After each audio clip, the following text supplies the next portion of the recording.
Hello again, English 101. We're back here for our final part 3 of our review of grammar. It is over punctuation, specifically commas, semicolons, apostrophes, and we'll throw colons in there for good measure too. So let's go ahead and get started. Let's start off with commas. This part is included under the P tab in Writer's Reference, starting on page 287. Now, commas are something we use a lot in all types of writing. They show a pause mid-sentence. And so they're really important, and they're oftentimes, because they're important, they're misused. So we really need to nail down what is proper use of commas if we're going to be using them so much. So let's go over some of the main instances in which you would use a comma. First and foremost is using them before a coordinating conjunction joining independent clauses. Take a look at our example sentence here. The department sponsored a seminar on college survival skills, and it also hosted a barbecue for new students. Look at the underlined sentences.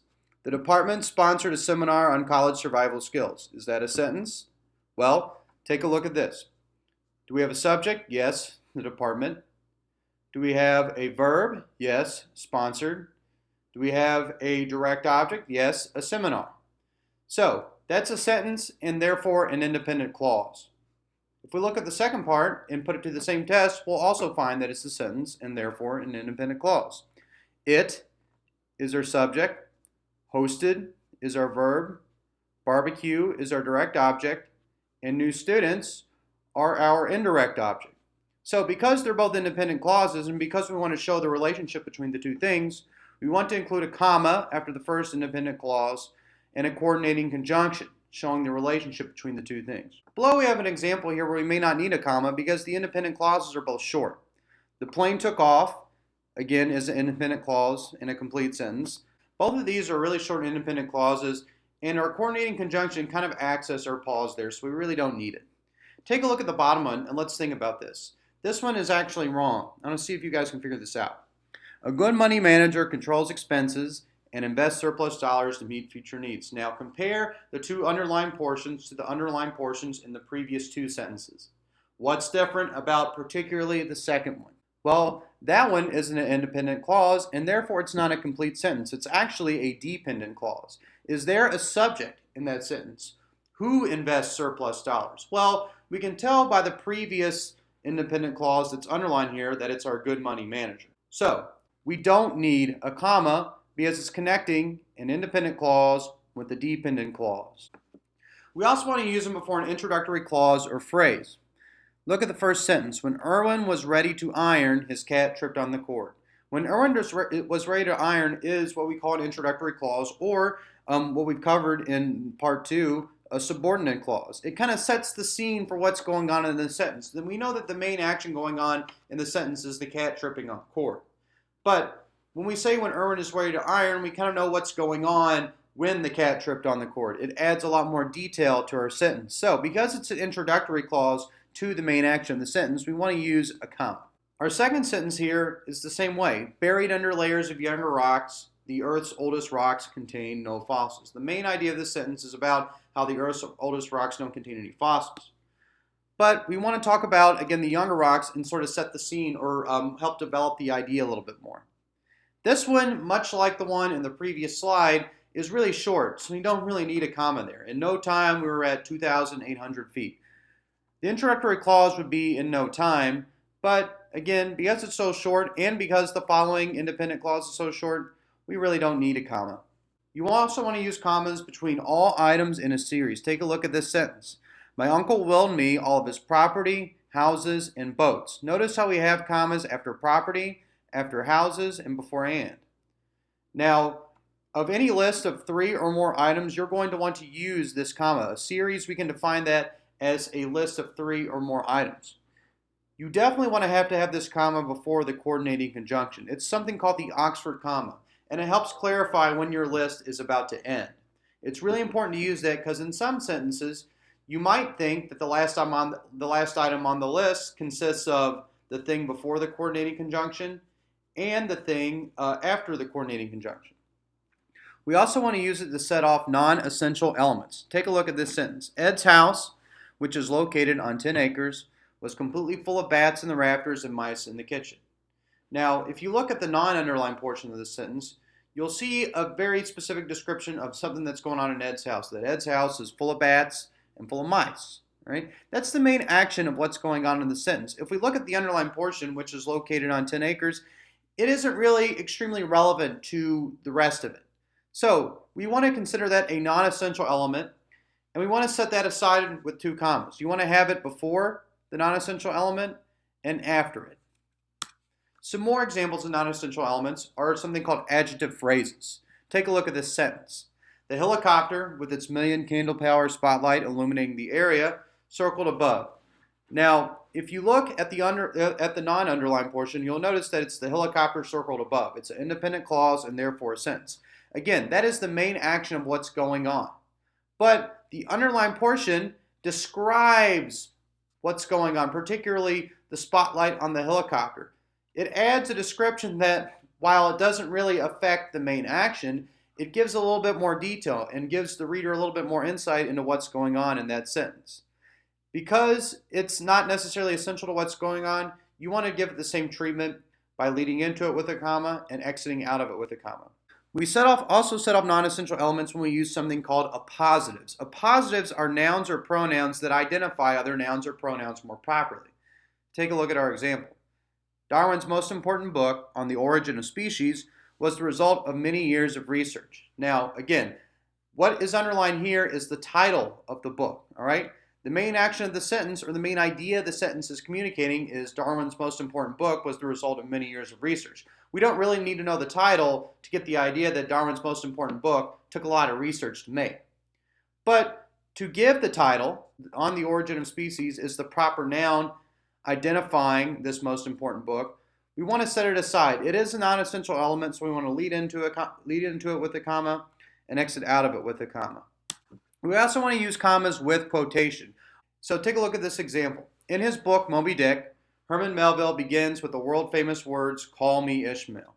Notice how we lead into the quote with a comma. That's always going to be practiced when you're writing any sort of dialogue. Also, take notice that our period, our sentence ending period, comes before the quotations. Right? That's something you're going to want to remember if you're writing quotations as well. Also, and this begins on page 296 or the P2 section of writer's reference, unnecessary use of commas. Particularly, I want to point out one. Do not use with a coordinating conjunction that joins only 2 words, phrases, or subordinate clauses. Ron discovered a leak and came back to fix it. Ron discovered a leak is a sentence. Ron is our subject, discovered our verb, leak our direct object. Came back to fix it is not a sentence. Who came back to fix it? Well, we know it's Ron, but again, it comes after the and. We don't need a comma here, again, because this is a dependent clause. Moving on, semicolons, which are discussed on page 300 and they go to about page 302, are used between closely related independent clauses with no coordinating conjunction. Many times, semicolons are considered quick fixes to run-on sentences. Lots of times, your grammar check, your green squiggly line on Microsoft Word, will suggest that you fix a run-on with a semicolon. Now, is it always the best idea? No, semicolons, can bail you out of having a run-on sentence, but sometimes they're not really the best idea. Sometimes using a comma and a coordinating conjunction more clearly shows the relationship between the 2 independent clauses. But sometimes it's really fitting to use a semicolon. Let's check out our example. In 1800, a traveler needed 6 weeks to get from New York to Chicago. In 1980, the trip by train took only 2 days. So we can tell by context, again, that the trip in the second part is referring to New York to Chicago. All right? So we can just put a semicolon there, and instead of using coordinating conjunction, have that very direct sense of comparison. Notice how we use something called parallel structure, which was discussed in one of our previous readings. We start off in 1800. We start off in 1980. We again give the time and the place, and the time and the place following that. So we have a very similar structure in both of those. By using a semicolon, we set our audience up to make a very direct comparison about the length of the trip over the 2 periods of time. Colons, which begin on page 302, are used after an independent clause to direct attention to a list, and a positive, a quotation, or a summary or explanation.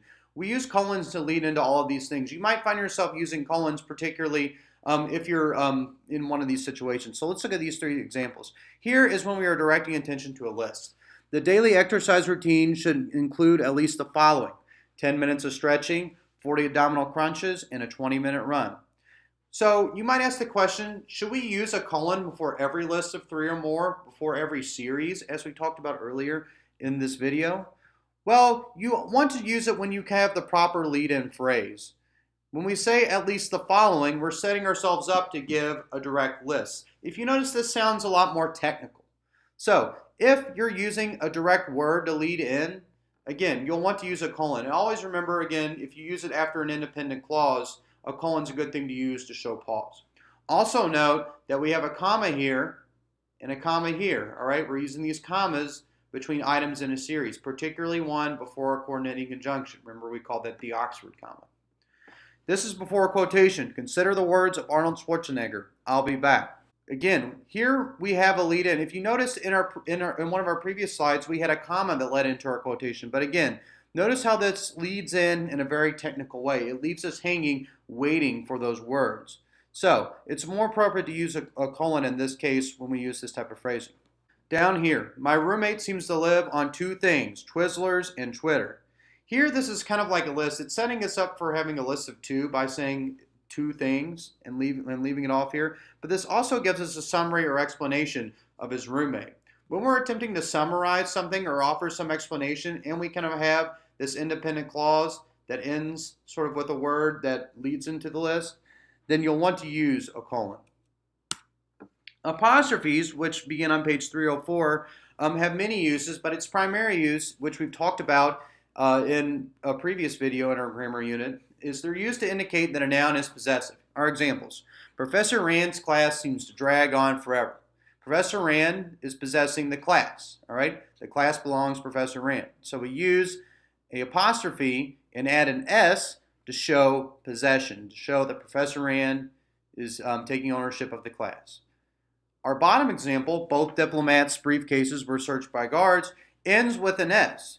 So we just end with an apostrophe showing that the briefcases belong to the diplomats. We don't need to add an extra S.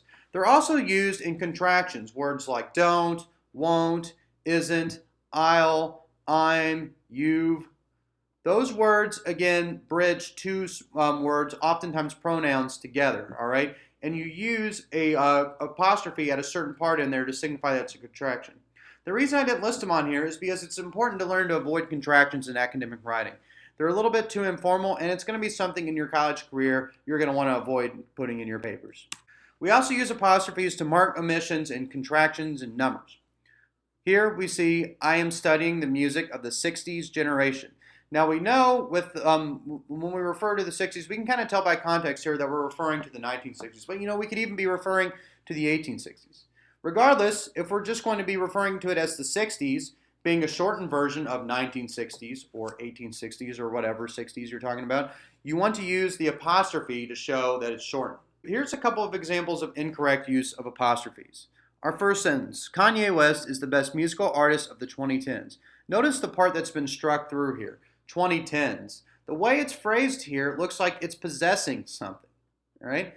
But it's not possessing something. If we followed this up with another noun, you might assume that the 2010s are possessing whatever noun that is. So we want to leave the apostrophe out to make it clear that the 2010s are not possessing anything.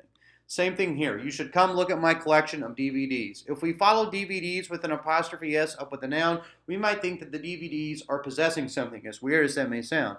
So we want to leave out the apostrophe to avoid any confusion. All right, guys, that's all for punctuation, and that's all for grammar. Good luck on your quiz. Remember, you can use writer's reference at any point during the quiz. I actually highly encourage you guys to use it.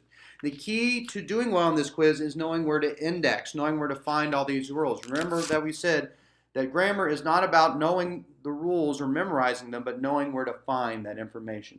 Thanks a lot, guys, and again, good luck on the quiz.